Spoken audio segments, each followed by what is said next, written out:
আমরা যখন স্কুল কলেজে পড়ছি তখন আমাদের অনেক ফ্রেন্ড সার্কেল ছিল, এখনো আছে। সেরকমই বাচ্চা কাচ্চা স্কুলে দিলে গার্জিয়ানদের সাথে অনেক সুন্দর একটা সম্পর্ক হয়ে যায়, একদম ফ্রেন্ডের মতো। তারই গল্প করবো আজ। তো চলেন ব্লগটি শুরু করা যাক। সকালবেলা উঠে একদম কড়া লিকারের চা খাবো আর সাথে খাবো বাকরখানি। তো বাকরখানিটা আমি বেশি পছন্দ না করলেও আমার জামাই খুবই পছন্দ করে, আর এটা দুধ চা দিয়ে খারাপও লাগে না, খেতে অনেক মজা লাগে। আসলে এক একজনের পছন্দ এক এক রকম। আমার ছেলেও খুবই মজা করে খায়। তো আজকে দাওয়াতটা ছিল রাতের বেলা। সকালবেলা চাটা খেয়ে একদম শরীরটা চাঙ্গা করে নিলাম। পুরা দুপুরটা অনেক কাজে ব্যস্ত ছিলাম। তো সকাল থেকে হুট করে একদম লাভ দিয়ে সন্ধ্যাবেলা চলে আসলাম। এখন সন্ধ্যা 7টার মতো বাজে। আমরা আছি এখন শ্বশুর বাড়িতে। তো আমার জামাই একাই মিষ্টি কেনার জন্য আসতে চাইছিল, কিন্তু আমার দুই পোলাপাইন যাওয়ার জন্য পাগল হয়ে গেছে, তাই আমরা সবাই গোষ্ঠী মিষ্টি কিনতে আসছি। আমার পোলাপাইনের কেনাকাটা শেষ, আমাদেরও কাজ শেষ। আমি অবশ্য গাড়িতেই বসেছিলাম। চলো এবার যাওয়া যাক। তো আমরা বাড়িতে গিয়ে ডাইরেক্ট আবার মোটরসাইকেলে করে যাব। এখন প্রায় 9টার মতো বেজে গেছে, আমরা এসেও পড়ছি।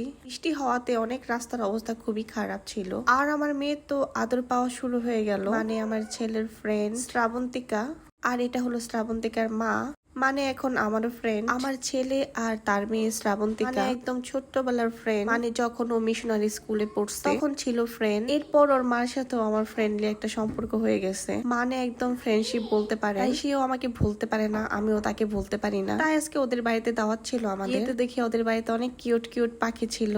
তারপর আমরা চা খেলাম, দই খেলাম, অনেক গল্প করলাম। এখন অনেক রাত হয়ে গেছে। আসলে কি গল্প কখনো শেষ হয় না, আর বিশেষ করে ফ্রেন্ডদের। আসলে বাচ্চা কাচ্চা স্কুলে দেওয়ার পর গার্জেনদের সাথে একটা অন্যরকম সম্পর্ক হয়ে যায়, এটা কিন্তু খুব ভালো একটা দিক, আমার ভালোই লাগে। তারপর অনেক কিছু রান্না করছিল, একদম পেট ফুল ছিল। যাই হোক অল্প স্বল্প খাইলাম। আর এই পাখিটা না, মানে কি পাখি জানি না, টিয়া পাখি হয়তো বা, মাত্র বাচ্চা হয়েছে। দিনটা না রাতটা খুবই ভালো কাটাইলাম। এরকম ফ্রেন্ডশিপ সবসময় থাকুক, এটাই চাইবো। আর এই তো সবার কাছে বিদায় টিদায় নিচ্ছিলাম। আর এই যে ওর নাম হলো বেবি, মানে আমার ফ্রেন্ড। এটা হচ্ছে মিষ্টি শ্রাবন্তিকা। যাওয়ার সময় সবাইকে আইসক্রিম দিছিল, কিন্তু কেউ খায় নাই, খালি আমি খাইতে খেতে আসছিলাম। তো খাইতে খাইতে রাস্তা দিয়ে চলে আসছিলাম আর বিদায় নিচ্ছিলাম। তো সবাইকে টাটা বাই বাই বলে এখন চলে যাব। তো আমার ভিডিও তোমাদের কেমন লাগে প্লিজ কমেন্টে জানাবেন। আমার ভালো লাগলে লাইক কমেন্ট শেয়ার করে পাশে থাকবেন। ধন্যবাদ।